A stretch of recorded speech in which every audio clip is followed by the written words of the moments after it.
sea, esas piedras vivas van sobre la base que es Cristo Jesús, amigo. Pero como ustedes están en el deseo de colocar a Pedro como en donde se edifica la iglesia para poder sostener el sistema papal, entonces ahí es donde caen en una falacia.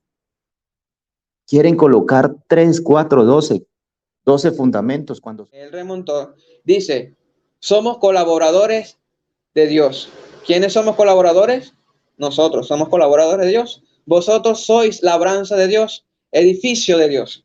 Entonces, si tomamos literal la lectura de Isaías que acabamos de leer del Antiguo Testamento, de que no hay nada por encima de la piedra del fundamento, entonces, ¿por qué somos edificios de Dios?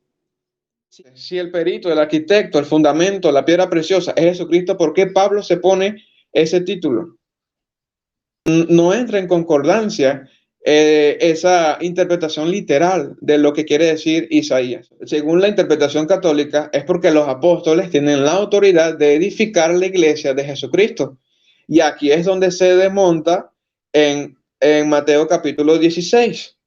Primero con Pedro, y los apóstoles también son las bases. Y esto clarifica Efesios 2:20, edificado sobre el fundamento de los apóstoles. O sea, ¿qué es un fundamento? ¿Puedo hablar o no puedo hablar? ¿O usted se va?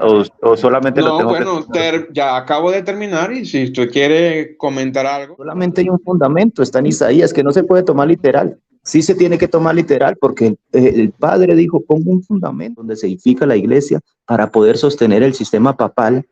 Entonces ahí es donde caen en una falacia. Quieren colocar 3, 4, 12 fundamentos cuando solo hay una cosa es que Dios haya designado apóstoles, profetas, evangelistas para llevar el evangelio. Y otra cosa es que sobre ellos se edifique. Señálame cuál es la falacia. Muy bien. Yo le voy a señalar la falacia. Por ejemplo, usted mencionó de que Jesucristo es el fundamento principal. Por lo tanto, no puede haber otro fundamento. Y los apóstoles no son fundamentos. Yo quisiera saber si corroborara de que usted dijo eso. No me gustan las preguntas porque son preguntas condicionadas y toda pregunta necesita una respuesta. Usted me está preguntando, ¿los apóstoles son fundamentos? Le estoy diciendo, le voy a dar el por qué los apóstoles no son fundamentos. Le voy a dar los apóstoles. Ahora usted me va a dar el texto donde me diga, porque usted me dijo que los apóstoles también eran fundamentos. Me va a dar ese texto literal, así como está en Isaías 28, 16, primera de Corintios 3, 11. Se lo tengo. Vamos. Fíjense, el hermano Edwin acaba de afirmar de que los apóstoles no son fundamentos. Cosa que efectivamente Efesios capítulo 2, versículo 20 que acabamos de leer al principio, lo refuta totalmente. Pero Jesucristo quiso que fuese ellos, los apóstoles, los fundamentos.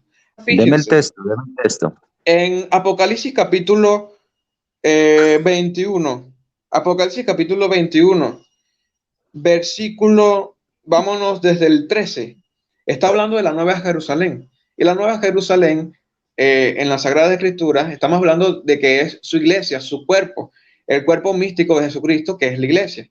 Y dice, el versículo 13, al oriente 3 puertas, al norte 3 puertas, al sur 3 puertas, al occidente 3 puertas. Y el muro de la ciudad tenía 12 cimientos. El muro de la ciudad tenía 12 cimientos. Y sobre los 12, los nombres de los 12 apóstoles.